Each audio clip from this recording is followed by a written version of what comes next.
असदुद्दीन ओवैसी ने पार्लियामेंट में वो बिल फाड़ के फेंक दिया था। सारे हिंदुस्तान के मुस्लिम लीडरों की जबान पर ताले लगे हुए थे। कोई मिल्ली जमात हो, कोई मजहबी जमात हो, कोई सियासी लीडर हो, कोई एमएलए हो, कोई एमपी हो, एक्स मिनिस्टर हो, किसी की हिम्मत नहीं थी एक जुमला उसके खिलाफ बोल सके।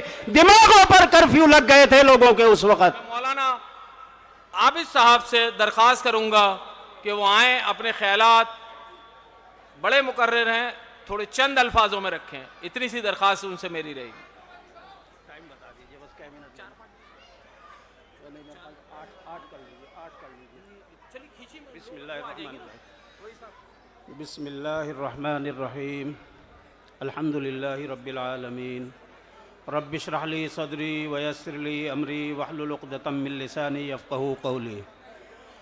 दोस्तों, बग़ैर किसी तमहीद के मैं आपसे चंद बातें करना चाहता हूँ। तकरीर बिल्कुल नहीं करूँगा, इसलिए कि तकरीर करने के लिए स्टेमिना बनाना पड़ता है और स्टेमिना बनाने के लिए कम से कम 10 मिनट चाहिए होते हैं पहले, उसके बाद आधा पौना घंटा तकरीर होती है। तो मैं तकरीर नहीं करूँगा, सिर्फ चंद सवालात पर आपसे बातें करूँगा। पहला सवाल, ध्यान से सुनना। पहला सवाल यह है कि आज इस इलेक्शन में शिफाउर रहमान क्यों जरूरी है? जानते हैं इस सवाल का जवाब? इस सवाल का जवाब यह है कि मोदी गवर्नमेंट आने के बाद जब सीएए एनआरसी का कानून लाया जा रहा था, असदुद्दीन ओवैसी ने पार्लियामेंट में वो बिल फाड़ के फेंक दिया था। सारे हिंदुस्तान के मुस्लिम लीडरों की जबान पर ताले लगे हुए थे। कोई मिल्ली जमात हो, कोई मजहबी जमात हो, कोई सियासी लीडर हो, कोई एमएलए हो, कोई एमपी हो, एक्स मिनिस्टर हो, किसी की हिम्मत नहीं थी एक जुमला उसके खिलाफ बोल सके। दिमागों पर कर्फ्यू लग गए थे लोगों के उस वक्त। उस वक्त क्या हुआ? जामिया के कुछ सरफिरे बच्चों ने यह बेड़ा उठाया कि हम इस कौम की आने वाली नस्लों के मुस्तकबिल के लिए अपने आप को झोंक देंगे, अपने आप को दांव पर लगाएंगे। जब उन्होंने झंडा बुलंद किया इस बगावत का, इस कानून से, तो पुलिस ने कैंपस में घुसकर, लाइब्रेरी में घुसकर उन बच्चों के हाथ तोड़ दिए, पांव तोड़ दिए, आंखें फोड़ दी, सर फोड़ दिए। और फिर एक बार वही सन्नाटा छा गया। उस सन्नाटे के बीच में से एक आवाज उठी। उस आवाज का नाम था शिफाउर रहमान। उसी शिफाउर रहमान ने, जो जामिया ओल्ड बॉयज का उस वक्त प्रेसिडेंट था, जामिया के गेट नंबर 7 के सामने वहीं पर मंच गाड़ दिया और वहीं पर धरने पर बैठ गया। अपने सब दोस्तों को बुलाया, लोकेलिटी में से अपने रिश्तेदारों को बुलाया, माँ बहनों को बुलाया और वहां पर ऐसा जबरदस्त एजिटेशन खड़ा कर दिया कि जब वहां पर जगह तंग पड़ गई तो शाहीन बाग में जाकर के दूसरा एजिटेशन जमाना पड़ा। और फिर इस तहरीक का नाम पूरे हिंदुस्तान में शाहीन बाग तहरीक बन गया। और यह शाहीन बाग तहरीक एक दीवाना वार तहरीक बन गई। इस हुकूमत की नाक में नाक डाल दी, दम कर दिया। जब इस हुकूमत के पास बचकर भागने का कोई रास्ता न बचा तो फिर कोविड के बहाने से शाहीन बाग तहरीक को खत्म किया गया। कमीनापन आला दर्जे का जो दिखाया, इसमें सबसे पहले कमीनापन जो दिखाया वो उस आम आदमी पार्टी के लीडर केजरीवाल ने दिखाया, जिसके पीछे हम भी थे, महमूद भी थे। और मैं तो उन लोगों में से था कि जो शायद 4, 6, 8, 10 लोग ऐसे होंगे कि उसके ड्राइंग रूम में जाकर के भी उससे बात बनवा लिया करता था। लेकिन जब उसका यह घिनौना किरदार हमने देखा, हमने उसके मुंह पर वही थूक दिया। आज हमारे इलाके से दो बातें और सुन लीजिए। केजरीवाल ने वोट लेने तलक शाहीन बाग एजिटेशन का फायदा उठाया और इलेक्शन जीतने के, हुकूमत बनाने के फौरन बाद सेंटर सरकार से कहा कि इसको उखाड़ के फेंको, तुम्हारे बस का नहीं है तो पुलिस मुझे दो, 1 घंटे में शाहीन बाग एजिटेशन को खत्म करके फेंक देता हूं मैं। यह केजरीवाल ने कहा था, किसी और ने नहीं कहा था। दूसरा, जब दिल्ली में दंगे हो गए, यह संघी आदमी मुसलमान चीखते रहे, चिल्लाते रहे, इसे बुलाते रहे, 1 मिनट के लिए नहीं आया। फिर इसने क्या किया? इसने लिख करके रजामंदी दी, हमारा खालिद उमर हो, हमारा सफोर अदरगर हो, हमारा शिफाउर रहमान हो, खालिद सैफी हो, जितने लोग भी इस एजिटेशन में दिल्ली से उठाए गए हैं, उन सबको केजरीवाल ने उनके खिलाफ केस दर्ज करवा के उठवाया है। तब इन बच्चों पर केस चले, इन नौजवानों पर केस चले, ये जेलों में पड़े हुए हैं। ये केजरीवाल का पहला जुर्म है। आज हमारे इलाके से केजरीवाल की पार्टी से लड़ने वाला हमारा छोटा भाई, जिसको हमने अपने खून पसीना बहा करके एमएलए बनवाया था, वो कहता है कि वो मुझे उम्मीद नहीं थी ओवैसी साहब मेरे खिलाफ कैंडिडेट उतारेंगे।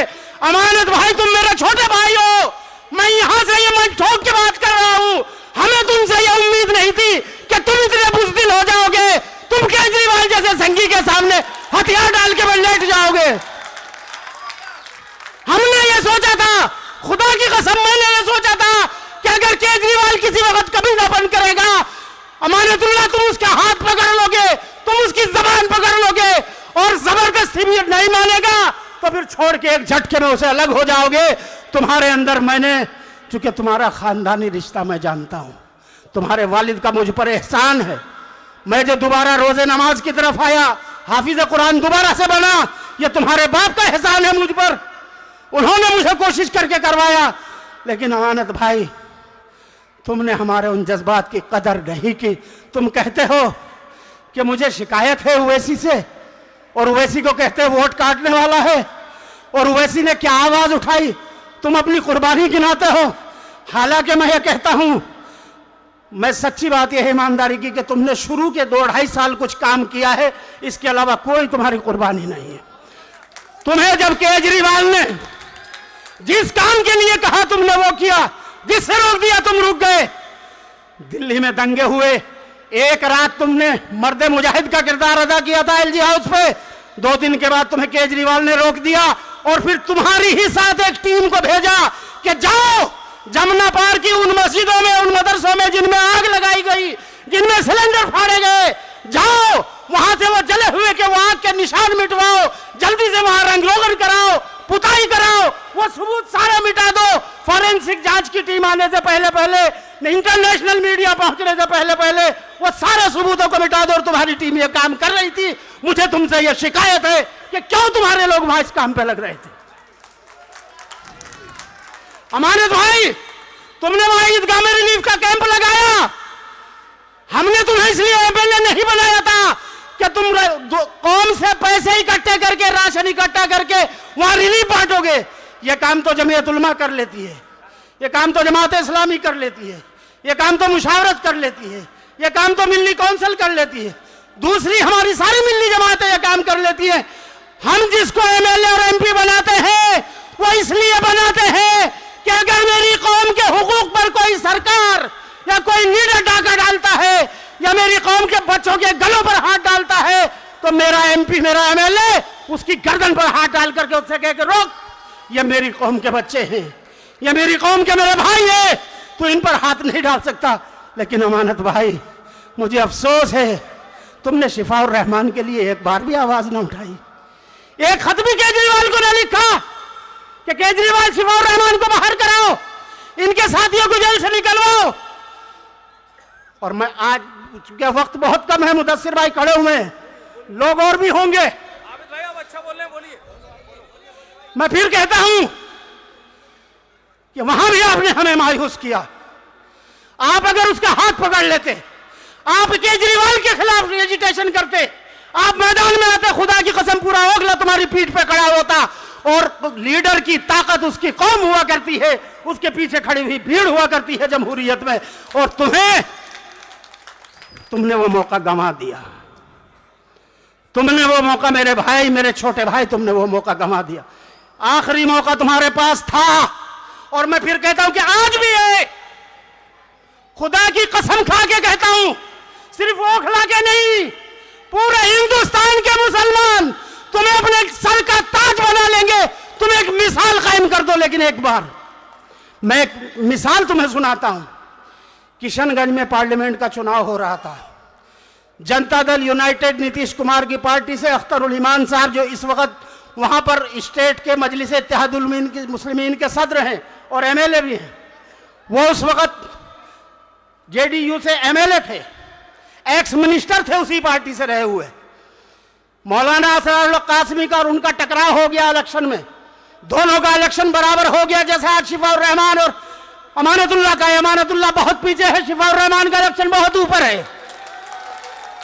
उस वक्त अख्तरुल ईमान ने जब ये पोजीशन देखी, एक तरफा खड़े होकर के ऐलान कर दिया कि मैं मौलाना असरारुल हक कासमी के हक में इलेक्शन से विड्रॉल करता हूं। अमानत भाई, मैं तुम्हें दावत दे रहा हूं, इस मंच से दावत दे रहा हूं, आओ तुम ऐलान कर दो पब्लिक के बीच में खड़े होकर के कि मैं केजरीवाल की झाड़ू फेंक करके मैं शिफाउर रहमान के पीछे खड़ा हो रहा हूं, शिफाउर रहमान के हक में इलेक्शन से दस्तबरदार होता हूं, मैं इलेक्शन नहीं लड़ूंगा, मेरी कौम के लोग शिफाउर रहमान को वोट दो। तो मेरे दोस्तों, मैं गारंटी से कहता हूं, अमानत भाई, मुझे मालूम है कि केजरीवाल उसी दिन तुम्हें निकाल देगा पार्टी से, लेकिन खुदा की कसम, ये कौम जिसका नाम मुसलमान है, पूरे मुल्क में तुम्हें अपने सरों का ताज बना लेगी, तुम्हें अपने कंधों पे उठाए फिरेगी, तुम्हें हीरो बना लिया जाएगा।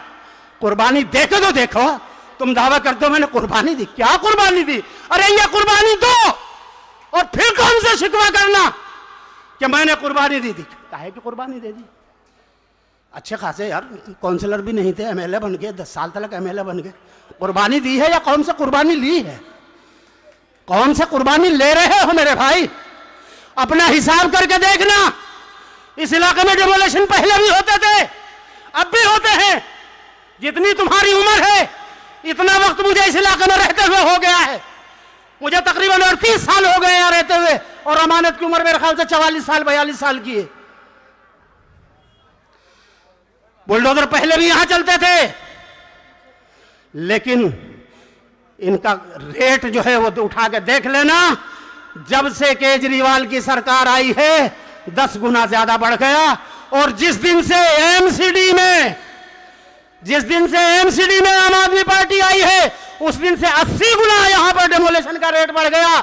और आखिरी बात कहता हूं, यह डराया जा रहा है कि अगर इसे वोट नहीं दोगे तो वो जीत जाएगा और बीजेपी आ जाएगी और वो खा जाएगी, उसे वहां से वोट नहीं मिलेगा, इसे यहां से नहीं मिलेगा, उसे वहां से मिल गया, हमें इतना मिल गया। मैं बिल्कुल सीधा कैलकुलेशन 2 मिनट में आपको समझाता हूं। इस कॉन्स्टिट्यूंसी पे तकरीबन 2,80,000 वोट है, 3,80,000 सॉरी, 3,80,000 वोटों में तकरीबन 2,30,000 वोट मुसलमानों का है। 2,25,000 से 35,000 के बीच में मैं 2,30,000 मानता हूं। 1.5 लाख के करीब गैर मुस्लिम वोट है। 60% वोट उनका पोल होगा, 60% हमारा होगा। हमारा रिकॉर्ड रहा है इस सीट पर सन 93 से यहां विधानसभा के चुनाव होते हैं, आज तक सिवाय पिछले इलेक्शन के कभी बीजेपी तीसरे नंबर से दूसरे पे भी नहीं आ सकी। पिछली बार दूसरे नंबर पे इसलिए थी कि शाहीन बाग एजिटेशन के जज्बात के बीच में इलेक्शन था। पूरी कौम ने दीवानावार तुम्हें वोट दे करके, एकतरफा वोट दे करके तुम्हें 72,000 वोटों से दिलाया था, जिताया था, इसलिए बीजेपी दूसरे नंबर पर आ गई थी, बाकी किसी पार्टी को वोट नहीं मिला था। अब ये पोजीशन नहीं है, ना पहले थी और ना अब है और ना आगे रहेगी। अब वोट बराबर उधर भी बटेगा, इधर भी बटेगा। उधर कांग्रेस को भी मिलेगा, आम आदमी को भी मिलेगा, सबसे ज्यादा बीजेपी को मिलेगा। वहां से मैं समझता हूं दोनों पार्टियों को, आम आदमी को और कांग्रेस को 25 से 30,000 वोट टोटल मिलेगा, टोटल। और 50,000 के करीब बीजेपी को मिलेगा। 75-80,000 वहां से पोल होगा, इससे ज्यादा नहीं हो सकता। हमारे यहां से पोल कितना होगा? हमारे यहां से पोल होगा 1,60,000 के करीब, हो सकता है 170 भी हो जाए। इलाके के मुसलमानों, गैरतमंद कौम के लोगों, मैं तुमसे कहता हूं कि अपने घरों से निकलो, अपने दोस्तों को, रिश्तेदारों को, अपने अजीजों को, अपने साथियों को निकालो और एक मिशन बना करके अपने सर पे कफन बांध लो 5 तारीख तक कि हमें एक वोट शिफाउर रहमान के लिए पोल कराना है। और अमानत को 1,30,000 वोटों से जिताया था, तो इसको 1,40,000 वोट दे करके तुम जिता दो। रिकॉर्ड रहा है इस सीट का जब जब हमने इकट्ठा होकर के वोट दिया, सन 93 में हमने, हमारी अक्सरियत ने परवेज हाशमी को वोट दिया, जनता दल के टिकट पे जिता दिया। 98 में हमने वोट दिया, उन्हीं को इकट्ठा होकर के कांग्रेस के टिकट पे जिता दिया, फिर जिता दिया, फिर जिता दिया, 4 बार जिताया। और जब हमने इकट्ठा होकर के वोट आसिम मोहम्मद खां को दिया, हमने इंडिपेंडेंट आसिम मोहम्मद खां को भी जिता दिया। एक बार नहीं, 2 बार जिता दिया, कांग्रेस के टिकट पर भी जिता दिया। यह गलतफहमी दूर कर लो कि तुम्हारे वोटों से कोई हारता नहीं, कोई जीतता नहीं। तुम्हारे वोटों से ही जीतता है जो भी जीतता है। तुम अपने वोट इकट्ठा होकर के ताकत के साथ डालो शिफाउर रहमान को। दुनिया की सिवाय अल्लाह के कोई ताकत नहीं है रोकने वाले। और अल्लाह ने, मुझे ऐसा लगता है कि अल्लाह रब्बुल इज्जत ने शिफाउर रहमान की इज्जत के लिए फैसले लिख दिए हैं।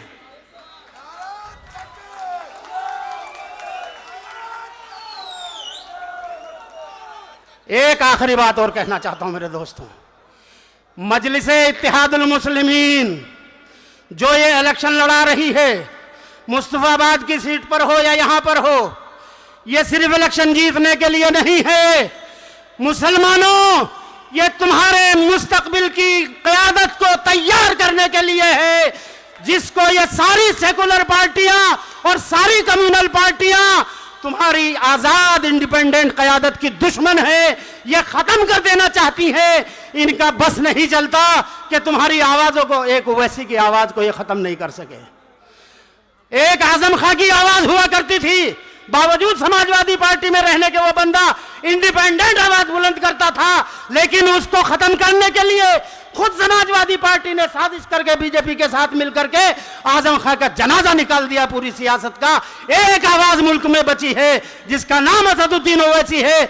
मेरे दोस्तों, मेरा 40-35 साल का तजर्बा यह कहता है कि ये सारे सेकुलर, सारे कम्युनल पार्टियां इस बात पर बिल्कुल मुत्तफिक है, मुत्तहिद है कि मुसलमानों की कोई इंडिपेंडेंट क़यादत इस मुल्क में उभरनी नहीं चाहिए। इसलिए हमारे बीच में से दलाल लोग खड़े किए जाते हैं, हमारे बीच में से एजेंट खड़े किए जाते हैं कि ये जो कम्युनलिज्म फैल जाएगा ये कुछ नहीं कर पाएगा। एक आदमी क्या करेगा, 2 आदमी क्या करेगा। मैं पूछना चाहता हूं, पार्लियामेंट में इंडिपेंडेंट एक ही तो मेंबर है पार्लियामेंट है, असदुद्दीन ओवैसी। हिंदुस्तान के मुसलमानों, मुझे बता दो कौन सा ऐसा मसला है तुम्हारा जिस पर असदुद्दीन ओवैसी ने आवाज ना उठाई हो, और सबसे मजबूत, सबसे ज्यादा दलील के साथ आवाज ना उठाई हो। कौन सा मसला है? मेरे दोस्तों, तुम्हारा एक एक वोट बैरिस्टर असदुद्दीन ओवैसी की ताकत को मजबूत करता है। तुम्हारा एक एक वोट शिफाउर रहमान को ताकत देगा। तुम्हारा एक एक वोट शिफाउर रहमान के साथ में जो 100-150 दिल्ली में जो बंद है लड़के लड़कियां, उनकी ताकत बनता है। और तुम्हारा एक एक वोट हिंदुस्तान भर में शाहीन बाग के नाम से जो मंच लगाए बैठे थे हमारे बच्चे और बच्चियां, जिनकी तादाद 2,500 से 3,000 के बीच में है, ओखले वालों, मेरे दिल की बात खुदा की कसम खा के कह रहा हूं, निकले ना। तुम्हारा एक एक वोट उन सारे बच्चों की ताकत बनेगा, उन सारे बच्चों को हौसला देने वाला बनेगा, उन सारे मजलूमों को ताकत देने वाला बनेगा। खुदा के वास्ते किसी भी प्रोपेगेंडे का शिकार ना हो करके, बिल्कुल यकतरफा हो करके, किसी की ना सुन करके सिर्फ और सिर्फ शिफाउर रहमान को वोट देना। मुस्तफाबाद में मेरी आवाज पहुंच रही हो तो ताहिर सैफी को एक एक वोट डालना। बिल्कुल किसी की चिंता मत करना कौन क्या कहता है, कौन क्या कहता है। मैं समझता हूं दिल से जो बात निकलती है असर रखती है, पर नहीं ताकत परवाज मगर रखती है। अल्लाह हाफिज।